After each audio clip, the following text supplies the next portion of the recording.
Le temps passe sur la forêt, sans effleurer la belle dame du lac. Merlin seul perçoit la différence entre la jeune fille qui autrefois parlait aux biches et la fée Altière, toujours plus avide de savoir, qui règne à présent sur Brocéliande.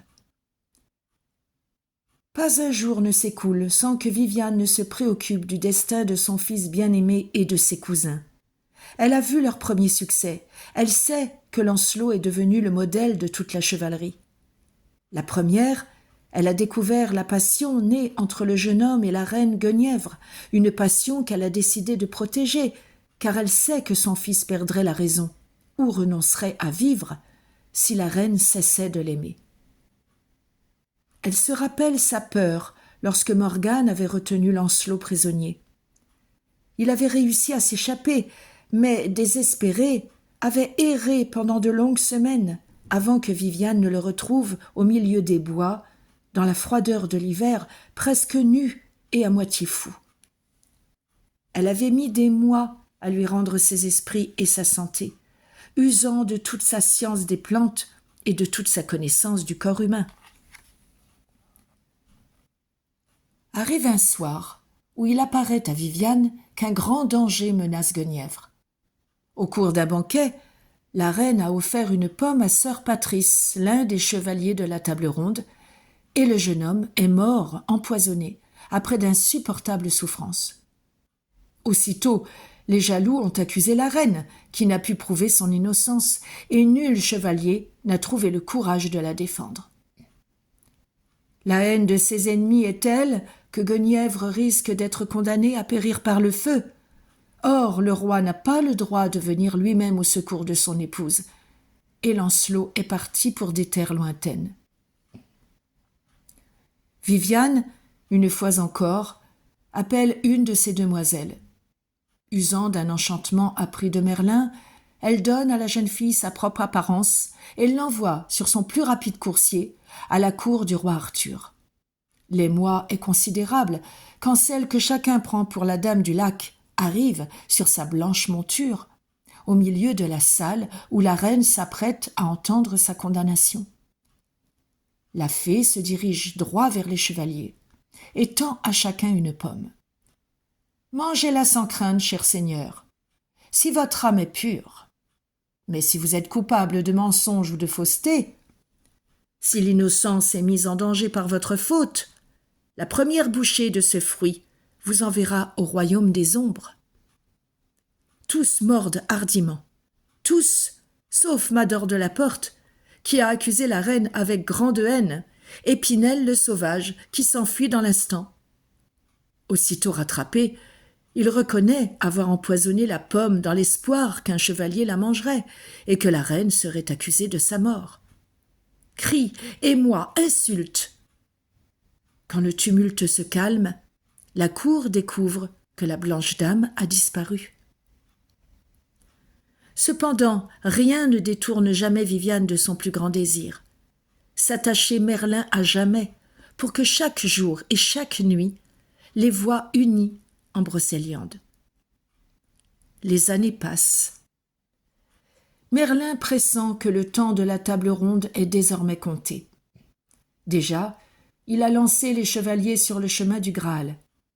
Arthur a compris que sa noble et vaillante assemblée ne serait plus jamais réunie. La mission de l'enchanteur parmi les hommes touche à son terme.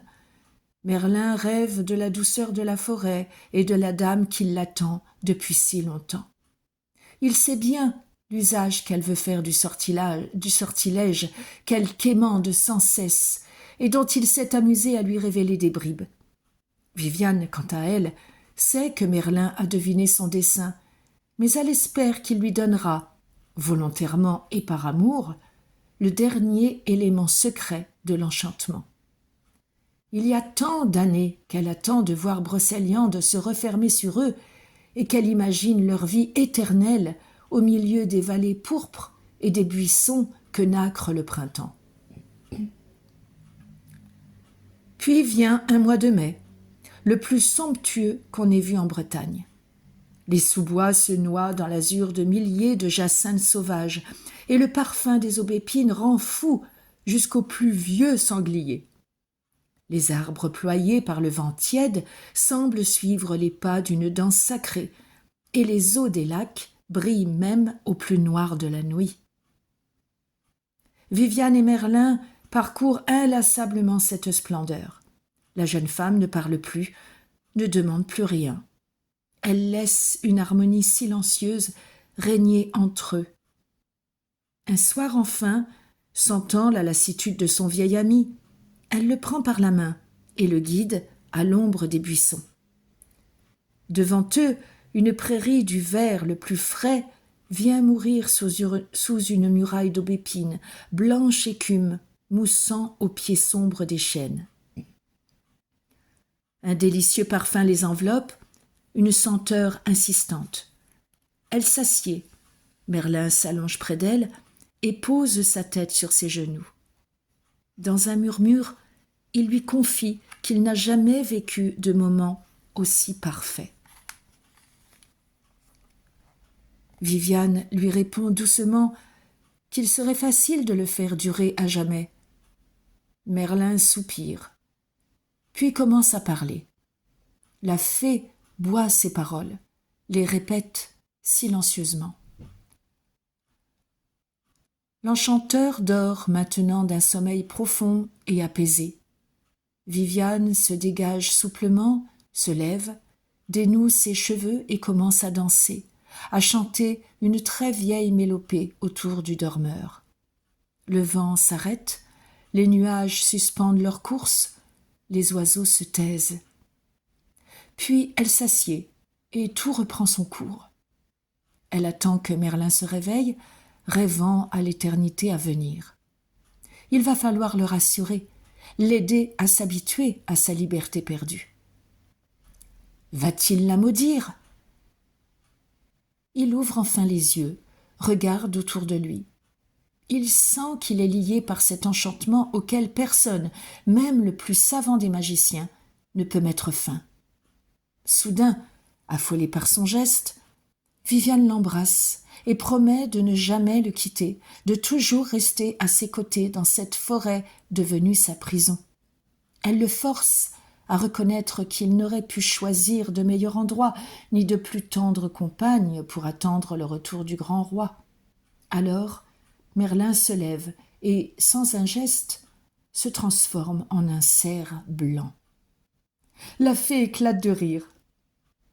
L'instant suivant, une biche couleur de neige s'enfonce dans l'épaisseur des futaies. Le lendemain matin, Merlin rejoint Viviane dans son château de cristal. Il s'adresse à la Dame du Lac sur un ton grave, presque sévère. « Sais-tu qu'en me faisant prisonnier, tu as privé notre souverain de son défenseur contre les forces du chaos ?» Viviane pâlit. Elle croyait que les chevaliers formaient autour d'Arthur un rempart suffisant, mais beaucoup sont partis à la quête du Graal, et ceux qui restent sont sans pouvoir face aux noirs enchantements. « Tu devras me remplacer si le danger se fait trop menaçant, » reprend Merlin. « Sinon, il te faudra répondre de la mort prématurée du meilleur des rois. »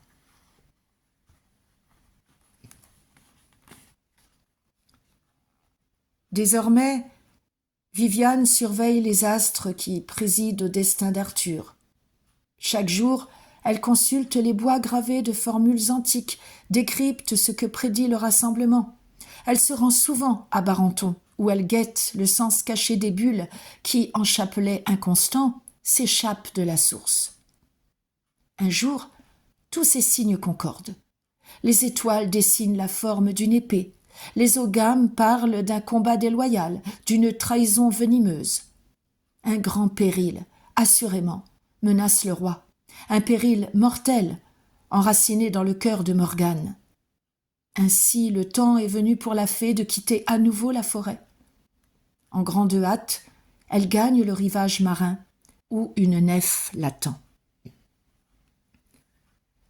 Parvenue à l'île de Bretagne, Viviane choisit une monture et pique en direction d'une lointaine forêt.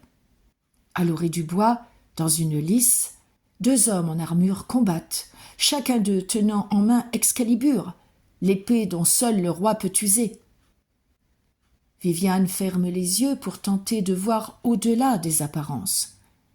La vérité éclate dans sa tête. Morgane a trahi Arthur, son frère. Elle a volé Excalibur, qu'elle a offerte à son ami Apollon. Le jeune chevalier est en train d'affronter le roi, qui se bat sans le savoir, avec une réplique de son épée féerique. Une grande peur envahit la dame du lac.